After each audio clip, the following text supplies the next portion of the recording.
ស្វាគមន៍មកកាន់ Channel មុំសៀសាជាថ្មីនៅក្នុងវីដេអូថ្ងៃនេះខ្ញុំនឹងប្រាប់អ្នកពីវិធីលាយក្រែមលាបមុខឲ្យស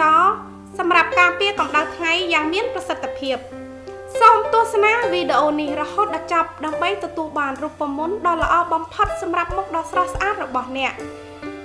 ចំពោះគ្រឿងផ្សំគឺងាយស្រួលរកនៅតាមទីផ្សារ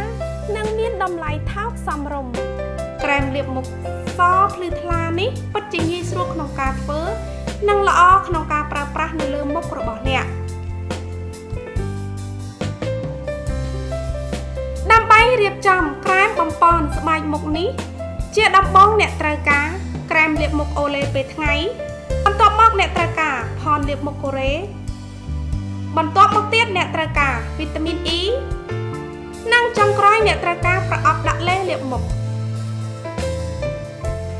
ជាដំបូងអ្នកត្រូវដាក់ក្រែមលាបមុខអូឡេ2កញ្ចប់ចូលទៅក្នុងប្រអប់អូឡេមានផ្ទុកនូវវីតាមីន B3 Pro B5 និង E និងគ្រឿងផ្សំលេការពារកម្ដៅថ្ងៃដែលជួយឲ្យស្បែកមានសំណើមនិងការពារស្បែកពីកាំរស្មី UV ដែលបង្កគ្រោះថ្នាក់ផ្ដល់ពន្លឺដល់ស្បែករបស់អ្នក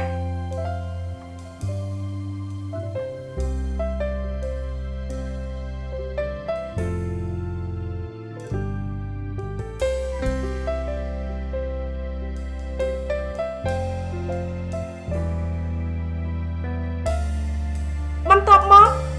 បន្ថែមផនលាបមុខកូរ៉េ2កញ្ចប់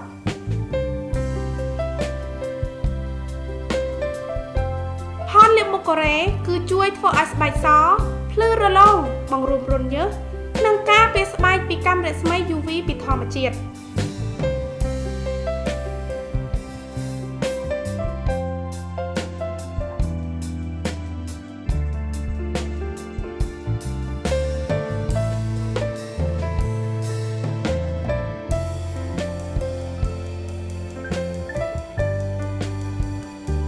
ចុងក្រោយបន្ថែមវីតាមីន E 2 គ្រាប់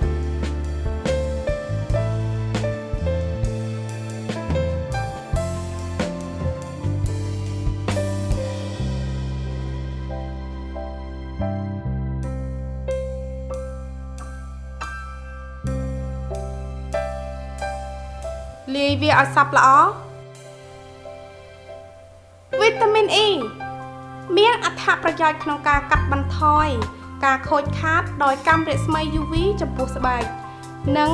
ផ្ដល់សំណើមដល់មុខរបស់អ្នកការពារនិងលុបបំបាត់ស្នាមជ្រឿនជ្រួញចេញពីផ្ទៃមុខអ្នកអាចប្រើក្រែមលាបមុខនេះបានគ្រប់ពេលវេលាបន្ទាប់ពីអ្នកលាងមុខរបស់អ្នករួចដើម្បីផ្ដល់សំណើមនិងការពារមុខរបស់អ្នកពីកម្ដៅព្រះអាទិត្យពេលដែលអ្នកចេញក្រៅនៅពេលដែលអ្នកលាបក្រែមនេះនឹងធ្វើឲ្យស្បែកមុខសទន់រលោងនិងភ្លឺថ្លាធ្វើឲ្យមុខក្មេងជាងវ័យនិងស្រស់ស្អាតភ្លាម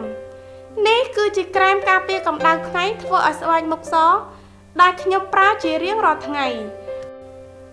កុំភ្លេចប្រើក្រែមការពារកម្ដៅថ្ងៃធ្វើឲ្យស្បែកមុខសនេះប្រសិនបើអ្នកចង់ឲ្យស្បែកមុខរបស់អ្នកសនិងភ្លឺថ្លាខ្ញុំសង្ឃឹមថាវីដេអូនេះមានអត្ថប្រយោជន៍សម្រាប់អ្នកកុំភ្លេចចុច like និងចែករំលែកវីដេអូនេះទៅកាន់មិត្តភ័ក្តិរបស់អ្នកសូមចុច Subscribe ដើម្បីទទួលបានរូបមន្តនិងគន្លឹះបន្ថែមទៀតនៅពេលដែលខ្ញុំអាប់ឡូតវីដេអូថ្មី